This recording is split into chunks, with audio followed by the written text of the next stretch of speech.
আচ্ছা কি ক'বা তোমাৰ পৰা ইতিমধ্যে তোমাৰ পৰা কিন্তু বৃহৎ পৰিমাণৰ এটা সোণ কিন্তু জব্দ কৰা হৈছে প্ৰায় 0.5 কিলোগ্ৰাম সোণ ক'ৰ পৰা ক'লৈকে লৈ গৈ আছিলা আৰু মানে কোনে দিছিলে তোমাক এই সোণখিনি চাল মাতো এনে মই এই মাৰ মুখটো চিনি পাওঁ দেখি মোক দিছে বৰপেটাৰ পৰা দিছে এই বস্তু লৈ আপোনাৰ কিষাণগঞ্জ বিহাৰ বিহাৰৰ কিষাণগঞ্জ সেইখিনি জানো মই ইয়াৰ পূৰ্বে কৰিছিলা তেনেকুৱা নাই ফাৰ্ষ্ট টাইম ছাৰ কিমানটা সোণৰ বিস্কুট কেইটামান আছে 5টা এটা সোণৰ বিস্কুটৰ কিমান ওজন ওজনটো মই গম নাপাওঁ কিমান আমি ইতিমধ্যে চাব পাৰিছো 0.5 কিলোৰ ওপৰত আছে আচ্ছা বজাৰ মূল্য কিমান এইটো কিমান সেইটো মই নাজানো কোনে দিছিলে বস্তুখিনি এইটো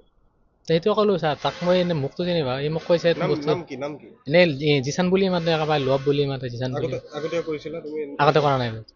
কি চুক্তি হৈছিল তোমাৰ লগত তুই এই বস্তু লৈ যা আহিবি তই কিবা এটা দিম পইচা দিব এইখিনি এইখিনি বিহাৰৰ ক'ত কিষাণগঞ্জ কিষাণগঞ্জত বৰপেটাৰ পৰা কিষাণগঞ্জ